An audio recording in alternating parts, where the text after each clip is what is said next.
எனக்கு ப்ரௌனி பார்த்தீங்கன்னா ரொம்ப ரொம்ப பிடிக்குங்க. ஆனால் நான் வீட்டில் ட்ரை பண்ணதே இல்லை. இதை ஃபர்ஸ்ட் டைம் ட்ரை பண்ணியிருக்கோம். பார்த்தீங்கன்னா ரொம்ப சூப்பராக பஜ்ஜியாக டேஸ்டியாக ஒரே நல்ல காலி ஆயிடுச்சுங்க. நீங்கள் நம்பவே மாட்டீங்க, அந்த அளவுக்கு சூப்பராக இருந்துச்சு. ஃபர்ஸ்ட் டைமாக பண்ணுறோம், நல்லா வருமா வராதான்னு ஒரே பயத்திலேயே இருந்துச்சுங்க. ஆனால் சும்மா சொல்லக்கூடாது, ரொம்ப டேஸ்டாகவும் சூப்பராகவும் வந்திருக்கு. நீங்களும் இதே மெஷர்மெண்ட்டை ட்ரை பண்ணி பாருங்க. ரொம்ப சூப்பராக உங்கள் வீட்லேயும் நீங்களும் ஈஸியாக ப்ரௌனி செஞ்சிடலாங்க. பெரிய விஷயம் எல்லாம் ஒண்ணுமே இல்லைங்க, சிம்பிளா செஞ்சிடலாம் ப்ரௌனி, பயப்படவே தேவையில்லை. வாங்க ஃப்ரெண்ட்ஸ், நம்மளோட ஸ்டைல்ல ப்ரௌனி எப்படி செய்யறதுன்னு பார்க்கலாம். Welcome to R channel my first view. அதுக்கு முன்னாடி இது வரைக்கும் நம்ம சேனலை நீங்க சப்ஸ்கிரைப் பண்ணாம இருக்கீங்கன்னா மறக்காம மை ஃபர்ஸ்ட் வியூவை சப்ஸ்கிரைப் பண்ணிக்கோங்க. கூடவே பெல் ஐக்கானும் கிளிக் பண்ணிக்கோங்க. வாங்க ஃப்ரெண்ட்ஸ், வீடியோக்குள்ள போலாம்.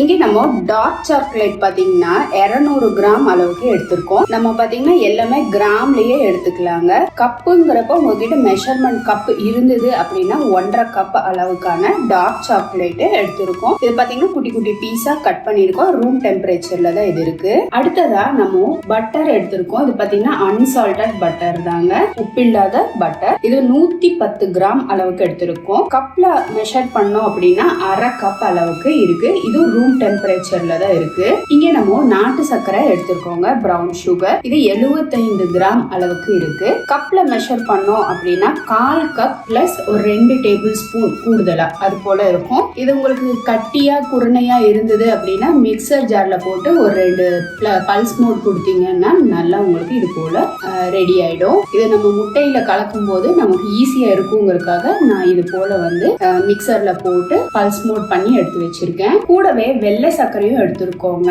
இது முழுதா வெள்ளை சர்க்கரையிலையும் செய்யலாம், இல்லாட்டி பிரவுன் சுகர்லயும் செய்யலாம். ஆனா நம்ம ஈக்குவலா பாதியா எடுத்திருக்கோம். இதுவும் பாத்தீங்கன்னா 75 கிராம், அதாவது கப்ல மெஷர் பண்ணும் போது 1/4 கப் பிளஸ் 2 டேபிள் ஸ்பூன் அளவுக்கு எடுத்திருக்கோம். இதுவும் பாத்தீங்கன்னா நான் மிக்சர்ல போட்டு கொஞ்சம் பருப்பருன்னு அரைச்சு வச்சிருக்கேன். அடுத்ததா நம்ம இங்க 2 முட்டை எடுத்திருக்கோங்க. இங்க டார்க் கொக்கோ பவுடர் 30 கிராம் அளவுக்கு எடுத்து வச்சிருக்கோம். கப்ல மெஷர் பண்ணோம்னா 1/4 கப் அளவுக்கு இருக்கு. இங்க மைதா பாத்தீங்கன்னா 3/4 கப் அளவுக்கு எடுத்து வச்சிருக்கோம். கிராம்ல மெஷர் பண்ணோம்னா 90 கிராம்ஸ் அளவுக்கான மைதா இருக்கு. இது ஆல்ரெடி நம்ம சல்லிச்சுதான் எடுத்து வச்சிருக்கோம். அடுத்ததா நம்ம வெனிலா எசன்ஸ் பாத்தீங்கன்னா ஒரு 5 ml அளவுக்கு எடுத்து வச்சிருக்கோங்க. இப்போ டபுள் பாயிலிங் மெத்தட்ல நம்ம சாக்லேட்டையும் பட்டரையும் உருக்க போறோங்க. அதுக்கு இங்க பாத்தீங்கன்னா ஒரு சின்ன ஒரு பவுல்ல நம்ம வந்து தண்ணி கொதிச்சிட்டு இருக்கு. தண்ணி கொதிச்சதும் நல்ல மீடியம் சிம்முக்கு பண்ணிக்கலாம். இந்த பாத்திரம் வந்து தண்ணில தொடாத அளவுக்கு மேலால இது போல வச்சுட்டு அந்த வேப்பர்ல வந்து நமக்கு சாக்லேட்டும் பட்டரும் ஒன்னா மெல்ட் ஆகி வரணும். இதுல முதல்ல நம்ம இந்த டார்க் சாக்லேட்டை போட்டுடலாங்க.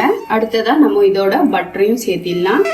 இப்போ இந்த சாக்லேட்டும் பட்டரும் பாத்தீங்கன்னா நல்லா ஒண்ணு சேர்ந்து கலந்து வரட்டும். இந்த அளவுக்கு கலந்துடுச்சு. இப்போ நம்ம ஃப்ளேமை ஆஃப் பண்ணிட்டு அந்த மீதம் இருக்கிற அந்த நீராவி ஹீட்லயே வந்து இதை நல்லா கலந்து விட்டுறலாங்க. ரொம்பவும் குக் ஆயிடுச்சுன்னா நமக்கு ஆறுறதுக்கு கொஞ்சம் லேட் ஆயிடும். இப்போ இருக்கிற ஹீட்லயே நல்லா கலந்து விட்டுறலாம். ரூம் டெம்பரேச்சர்ல இருந்ததுன்னா உங்களுக்கு வந்து சீக்கிரமாவே இது போல மிக்ஸ் ஆகிக்கும். நம்ம லைட்டா உருக ஆரம்பிச்சதுமே ஃப்ளேமை ஆஃப் பண்ணிட்டோங்க. இந்த மீதி ஹீட்லயே பாருங்க இந்த அளவுக்கு சூப்பரா நமக்கு நல்லா இந்த பட்டரும் சாக்லேட்டும் நல்லா மிக்ஸ் ஆயிருக்கு. இது லைட்டா கொஞ்சம் ஆறட்டும், ரொம்ப சூடா இருக்கு. இப்போ நம்ம முதல்ல 2 முட்டைய உடைச்சு விட்டுடலாங்க. அடுத்ததா இதுல நாட்டு சர்க்கரையும் கூடவே சர்க்கரையும் சேர்த்திடலாம். நீங்க இது போல பொடி பண்ணாமையும் சேர்த்திக்கலாம், தப்பு கிடையாது. நான் ஏன் பொடி பண்ணேன்னா முட்டை கூட கலங்கறதுக்கு கொஞ்சம் டைம் பிடிக்கும், அதனால நான் இது போல பொடி பண்ணியிருக்கேன். கலந்து விட்டுறலாங்க. பாத்தீங்கன்னா நான் இன்னைக்கு இந்த பிளெண்டர் தான் யூஸ் பண்றேன். விஸ்க் யூஸ் பண்றதா இருந்தா யூஸ் பண்ணிக்கலாம், ஆனா அது கொஞ்சம் டைம் பிடிக்கும், அதனால நான் இன்னைக்கு பிளெண்டர் யூஸ் பண்றேன். ஸ்பீடு பாத்தீங்கன்னா நமக்கு 1 ஸ்பீட்ல வச்சே செஞ்சா போதும். 2, 3 போவேனா 1லயே போதும். பாத்தீங்கன்னா இது போரிங் கன்சிஸ்டன்சில பாருங்க, தண்ணியாட்டு இருக்கு பாத்தீங்களா, இந்த மாதிரி தான் இருக்கணும்.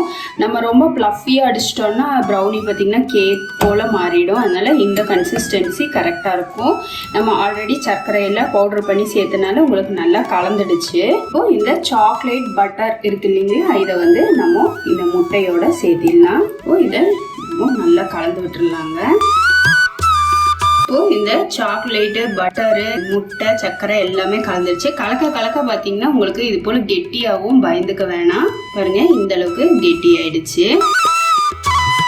அதாவது ஊற்றும் போது உங்களுக்கு அந்த ஸ்ட்ரக்சர் தெரியும் ஊற்றும் போது, அப்புறம் அது அப்படியே மறைஞ்சிடும். இப்போ இது கரெக்டான ஸ்டேஜில் இருக்கு. இப்போ இது போல ஒரு சல்லடை எடுத்துக்கோங்க. இதுல மைதா மாவு கூடவே கொக்கோ பவுடர் ரெண்டையும் சேர்த்து சலிச்சு விட்டுறலாம். அப்படியே இப்படியும் சலிச்சு மலைச்சு ஆறலாட்டம் விழுகும். நானும் ட்ரை பண்ணேன், ரொம்ப நேரம் ட்ரை பண்ணேன், ஒன்றும் வேலைக்காக. கடைசியில் இருக்கவே இருக்கு நமக்கு தன் கையே தனக்கு உதவின்னு வச்சு சலிச்சாச்சு.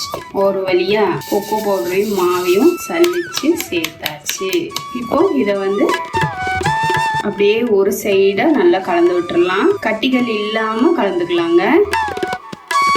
இப்போ கட்டிகள் இல்லாம நல்லா கலந்து விட்டாச்சு. இப்போ இதுல கடைசியா நம்ம வெனிலா எசன்ஸ் சேர்த்திடலாங்க. சேர்த்தி நல்லா ஒரு தடவை கலந்து விட்டுறலாம்.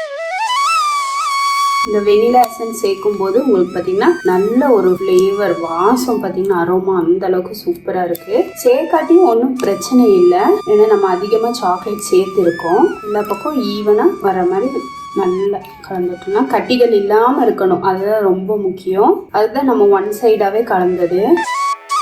இங்கே 8 இன்ச் டின் எடுத்துருக்கோங்க. இதில் பட்டர் பேப்பர் வச்சுருக்கோம். கீழே கொஞ்சமாக லைட்டாக பட்டர் அப்ளை பண்ணிவிட்டு அதுக்கு மேலே பட்டர் பேப்பர் வச்சுருக்கோம். அப்போ உங்களுக்கு பட்டர் பேப்பர் நல்லா ஸ்டிக் ஆகி உட்காந்துக்கும். அதுக்காக இப்போ நம்ம மிக்ஸ் பண்ணி வச்சுருக்க இந்த பேட்டரை சேர்த்திடலாம்.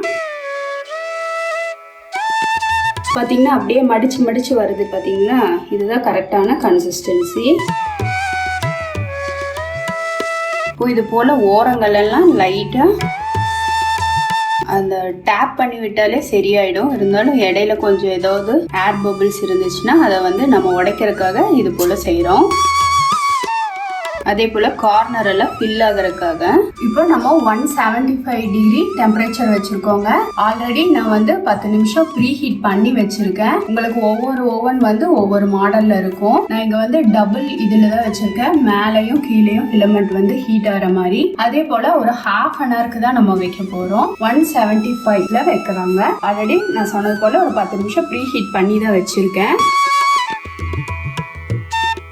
இப்போ நம்ம உள்ள வச்சிடலாம். இப்போ நம்ம ஒரு ஹாஃப் அன் ஹவருக்கு வச்சிடலாங்க. ஒவ்வொரு ஓவன் ஒவ்வொரு டைமிங் எடுக்கும். நம்ம ஹாஃப் அன் ஹவர் வச்சிருக்கோம். அதுக்கப்புறம் நம்ம ப்ரிக் பண்ணி பார்க்கலாம். சப்போஸ் குக் ஆகலைன்னா கூடவே ஒரு 5 நிமிஷம் போல வச்சு எடுத்துடலாம். இப்போ 30 மினிட்ஸ் அப்புறம் நம்ம இப்போ எடுக்கலாங்க.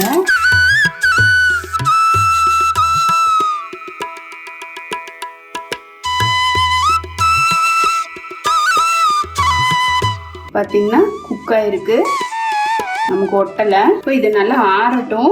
ஆறுனதுக்கு அப்புறமா எடுத்துக்கலாம். இங்க மேலே பார்த்தீங்கன்னா அப்படியே கிளேஸ் பாருங்க, சூப்பரா இருக்கு. இப்போ ஆறுனதும் அப்படியே எடுத்துடலாம். நம்ம